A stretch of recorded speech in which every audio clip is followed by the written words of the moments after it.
Yo, halo masyarakat, selamat datang di channel Kinamus Anime. Kalau dewa laut adalah Poseidon, Zeus adalah dewa petir, Kratos dewa perang, maka Anos dewa dangdutan. Jadi hari ini kita akan membahas 50 fakta menarik tentang Anos Polygod. Tapi sebelum lanjut, jangan lupa subscribe dan like channel ini, atau kalau lu baik silahkan share video ini biar makin semangat gue membuat videonya. Pada dasarnya, Anos adalah Mindua atau tim Ye. Selama perang, Anos sudah bertemu banyak musuh mulai dari manusia, roh, dewa, dan lain-lain. Dan yang paling hebat diantaranya adalah pahlawan Kanon. Ketika Anos melawan Kanon secara adil, Kanon berhasil melukai Anos, tapi Anos menghancurkan semuanya selain satu dari 7 sumber kekuatan Kanon. Hal itu memaksa Kanon untuk mundur dari perperangan. Tapi setelah itu, Kanon selalu bertemu Anos yang membuat mereka punya kepercayaan satu sama lain. Layaknya Garp dan Roger di anime One Piece. Perang, Anos udah mulai bosan dengan perang. Lalu Anos memanggil dan buat perjanjian bersama Kanon, Reno, dan Milis untuk membuat perdamaian. Dan mulailah ceritanya. Oh iya, by the way, raga yang ditepati Anos saat ini hampir pernah mati pas dalam rahim ibunya, atau Isabella. Bahkan Isabella harus berdoa tiap harinya untuk dapat melahirkan anak yang baik dan sehat. Dewa ibu emang beda ye. Pada saat tengah malam, bayi itu mati. Tapi yang namanya plot armor, bayi itu kembali hidup dan masuklah Anos ke dalam itu. Dan jadilah Anos seperti saat ini. Anos sebelumnya adalah Raja Iblis dan sebelumnya lagi dibunuh oleh pahlawan. Anos bereinkarnasi lalu lahir di keluarga biasa dan yang paling penting full team. Anos satu-satunya anak yang bisa milih sendiri namanya. Kalau di dunia nyata ada gitu, pasti banyak sekarang yang punya nama seperti Nick FF yang banyak simbol-simbolnya itu. Anos sebenarnya adalah makhluk hidup yang aneh, yang udah besar dan bisa masuk sekolah di umurnya sebelum 1 tahun. Lanjut kita bahas weapon Anos. Anos punya 4 weapon yang sudah diperlihatkan di animenya, yaitu Penes de Noah, keren banget namanya anjay. Pedang Adamite, yang jelasnya ini pedang biasa tapi cuma dilebih-lebihkan. Peserta dangdutan, ini weapon utama Anos. Dan yang paling OP di antara 3 ini adalah ranting kayu. Hanya weapon ini yang bisa setara pahlawan cuy. Dan faktanya sebenarnya masih banyak lagi, tapi yang diperlihatkan di animenya hanya 4 ini. Lalu untuk kemampuan Anos bisa disebut sebagai makhluk hidup yang OP-nya terlalu parah dan bisa sih, tapi udah nggak bisa ketolong lagi. Mulai dari kecerdasan Anos dulu deh. Anos diketahui menang bukan karena jago mekanik aja, tapi dia juga jago ngakalin lawannya.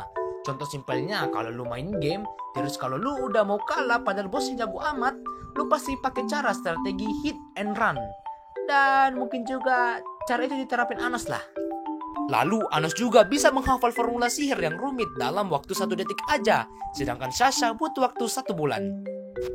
Anos bisa dengan mudah mengurai banyak huruf sihir dengan 1 tampilan, sedangkan iblis kelas atas pun butuh waktu 1 hari paling cepat. Anos paham akan struktur atom objek. Jadi kalau Anos membuat atom pakai sihir penciptaan, Anos harus membuat dulu dari atom dan sampai jadi bangunannya lah, atau objek yang mau dibuat Anos. Anos mengembangkan mantra sihir yang awalnya biasa-biasa aja jadi abnormal, seperti Guys dan Gatom. Anos bukan orang suci tapi bisa memakai sihir suci. Dan anehnya lagi, Anos bisa mendemonstrasikan tutorial buat pedang suci. Anos bisa membaca dan menghafal 1799 buku dalam sekejap secara sempurna. Lalu selain itu, Anos punya banyak kekuatan, kecepatan yang sangat-sangat gak masuk akal kalau dipikir secara logis.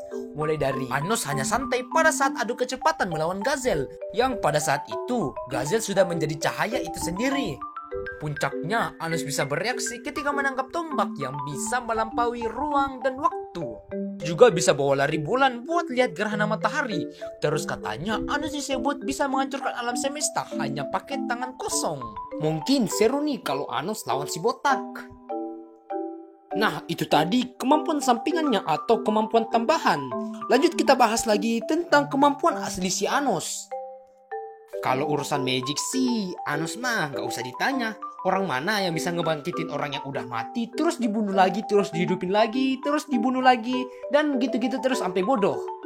Kekuatan magic Anos aja nggak bisa diukur pakai mesin pengukur. Itulah yang menjadikan Anos sebagai sumber segala kehancuran. Anos punya marga Voldigoth yang menjadikannya kehancuran sebagai makanan utamanya.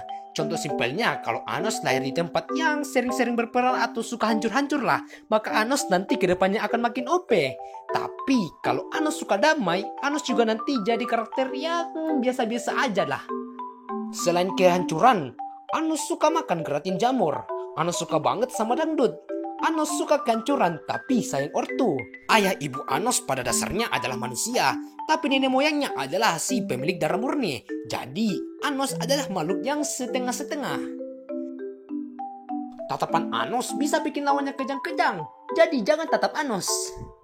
Di opening anime episode 4 dan episode 13 yang menyanyikannya adalah seiyuu Anos sendiri, yaitu Tatsuhisa Suzuki.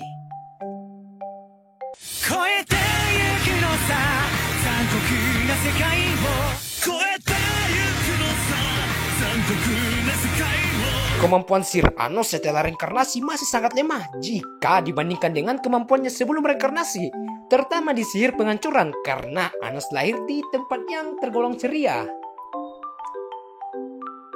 Nah, itulah tadi beberapa fakta menarik tentang Anos. Kalau kalian suka videonya silahkan like, tapi kalau nggak suka like aja, dan sampai jumpa di video selanjutnya. See you!